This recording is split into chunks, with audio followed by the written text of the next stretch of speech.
నమస్తే K25 news.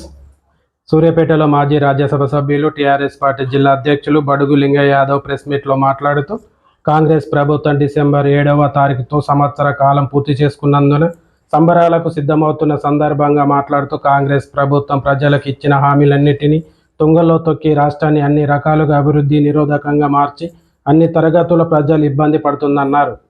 ఇందుకు ప్రజలందరూ దుమ్మెత్తిపోస్తుంటే మీరు పండుగలకు సిద్ధం కావడం సిగ్గుసేటన్నారు.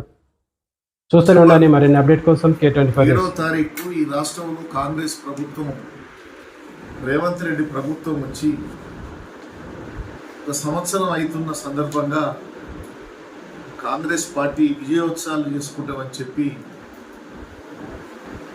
మాట్లాడుతున్న తీరు చూస్తే ప్రజలు నవ్వుకునే పరిస్థితి వచ్చింది.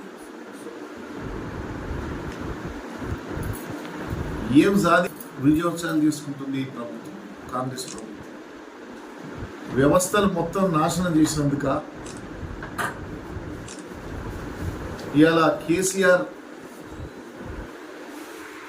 తెలంగాణను సాధించి 10 సంవత్సరాలు ముఖ్యమంత్రిగా చేసి అన్ని రంగాలను భారతదేశంలో ఏ ముఖ్యమంత్రి చేయనటువంటి విధంగా బీఆర్ఎస్ ప్రభుత్వం గతంలో అన్ని రంగాలు కూడా అభివృద్ధి చేసి నెంబర్ 1 చేసింది తెలంగాణ. అటువంటి తెలంగాణను ఇవాళ వ్యవసాయ రంగంలో ముందుకు తీసుకుపోలేదు, పేద ప్రజలకు ఇచ్చేటువంటి సంక్షేమ కార్యక్రమాలు ఇవ్వనందుకు విజయోత్సవాలు చేసుకుంటున్నా, లేకపోతే ఉద్యోగస్తులకు ఏమి టీఏడిఏలు ఇవ్వనందుకు చేస్తున్నారా, విద్యార్థులను 5 లక్షల రూపాయలు ఇస్తామని చెప్పి మహిళలకు స్కూటీలు ఇస్తామని చెప్పి ఇయ్యనందుకు చేసుకుంటున్నా, కరెంటు 24 గంటలు నాణ్యమైనటువంటి కరెంటు ఇయ్యలేనందుకు చేస్తుండ్రా, లేకపోతే రైతు బంధు 15,000 ఇస్తామని చెప్పి మోసం చేసి ఓట్లకు ముందు అసలు 10,000 ఇచ్చే దిక్కు లేకుండా ఎగ్గొట్టినందుక, లేకపోతే రైతు బీమా సక్రమంగా ఇయ్యనందుక, లేకపోతే 2,000 పింఛన్ను 4,000 పెంచుతామని చెప్పి అమాయక మహిళలను ముసలోళ్ళను మోసం చేసినందుక ఇయ్యనందుక, 2,500 రూపాయలు ప్రతి మహిళకు 2,500 ఇస్తామని చెప్పి మహిళలను మోసం చేసినందుక, లేకపోతే రైతు రుణమాఫీ 2 లక్షల రుణమాఫీ చేస్తామని చెప్పి 50 లక్షల మంది రైతులు ఉంటే సగం మందిని మోసం చేసినందుక, కళ్యాణ లక్ష్మి షాదీ ముబారక్తో పాటు తులం బంగారం ఇస్తామని చెప్పి మోసం చేసి అసలు కళ్యాణ లక్ష్మి ఇచ్చే పరిస్థితి లేకుండా చేసినందుక, ఇలా పండించిన పంట మా ప్రభుత్వంలో కేసీఆర్ ఎప్పటికప్పుడు కల్లాల కాడికి అధికారులను దోలి 2-3 రోజుల్లోనే డబ్బులు ఇచ్చి గిట్టుబాటు ధర ఇచ్చినాం మేము. ఇవాళ 500 రూపాయల బోనస్ దేవుడేరు ఉన్న ఒడ్లు కొనే పరిస్థితి లేక తడిచే పరిస్థితి. ఇవాళ ఈ ప్రాంతంలో పత్తి రైతులైతే ధర్నాలు చేసే పరిస్థితి వచ్చింది. ఇవాళ పత్తి గిట్టుబాటు ధర లేక దాన్ని కూడా కొనే పరిస్థితి లేకుంటే ఇవాళ రైతులు రోడ్ల మీద పడరు, ఉరిధాన్యం కొనే దిక్కు లేక రోడ్ల మీద పడరు. ఇవాళ అన్ని వర్గాల ప్రజలు, ఈ వర్గం ఆ వర్గం అని కాదు, అన్ని వర్గాల ప్రజలు పొరపాటున మేము కేసీఆర్ని ఓడించుకుని తప్పని చేశాము. ఈ యొక్క రేవంత్ రెడ్డి మాయమాటలు నమ్మి 6 గ్యారంటీలు అమలు చేయనందుక మీరు విజయోత్సవాలు చేసుకునేది. ఏం చేసిందని, ఏం సాధించిందని మీరు విజయోత్సవాలు చేసుకుంటారు?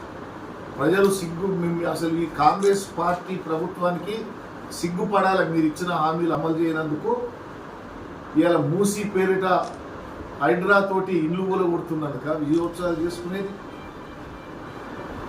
ఇవాళ నల్గొండ జిల్లా రైతాంగానికి తీరని అన్యాయం జరుగుతుంది. ఇవాళ ఆ రోజు ఇప్పుడు ఎట్లు దేవుని దయ వల్ల మన వర్షాలు పడి కాలం అయింది, కానీ లేకపోతే సాగునీరు కూడా ఇచ్చే పరిస్థితి లేదు. ఈ ప్రభుత్వం సరిగ్గా చెర్లకు కూడా నీళ్ళు నింపని పరిస్థితి. అందుకని ఇలా కాంగ్రెస్ ప్రభుత్వం వచ్చినాక అన్ని వర్గాలను నాశనం చేసింది. తెలంగాణ సమాజం మొత్తం కూడా ఇవాళ రకరకాల ఇబ్బందులతోటి ఏ వర్గం సక్రమంగా లేదు.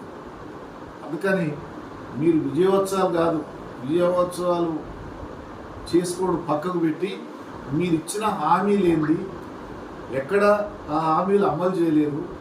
ఇప్పుడు నేను చెప్పినటువంటి వర్గాలను ఎట్లా ఆదుకోవాలి, రైతులను ఎట్లా ఆదుకోవాలి, ఉద్యోగస్తులను ఎట్లా ఆదుకోవాలి, విద్యార్థులను ఎట్లా ఆదుకోవాలి, మాలాంటి ఎస్సీ ఎస్టీ బీసీ మైనార్టీ కుటుంబాలకు సంక్షేమం ఏ రకంగా ఉండాలి, సబ్బండ వర్గాలు కూడా ఇవాళ 42 మంది విద్యార్థులు ఇవాళ గురుకుల పాఠశాలలో చచ్చిపోయింది. ఇప్పటి వరకు ఒక గురుకుల పాఠశాల నిర్వహణ లేదు, హాస్పిటల్లో రోగులను చూసేవాడు లేడు.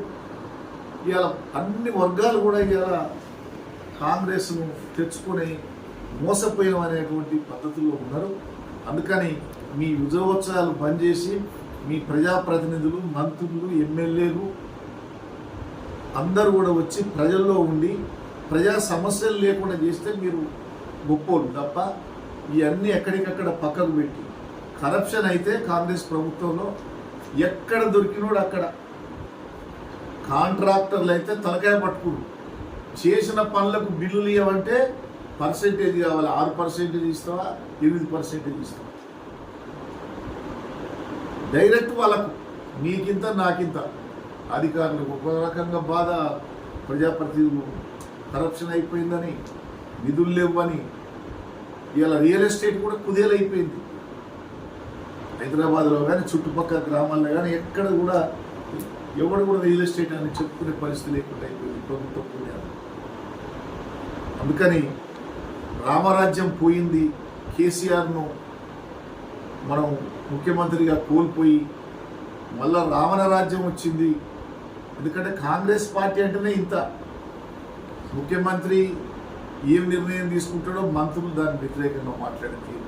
అసలు ఈ ముఖ్యమంత్రిని ఉంచాలే అనేది లేదు. కొంతమంది ఇంకో మేము ముఖ్యమంత్రి కావాలని ఎదురు చూసే పరిస్థితులు వచ్చినాయి. కాంగ్రెస్ ఎప్పుడు వచ్చినా ఇంతే, మంత్రులుగా ఎమ్మెల్యే ఉన్నోళ్ళు మంత్రులు కావాలని, మంత్రులు ఉన్నోళ్ళు ముఖ్య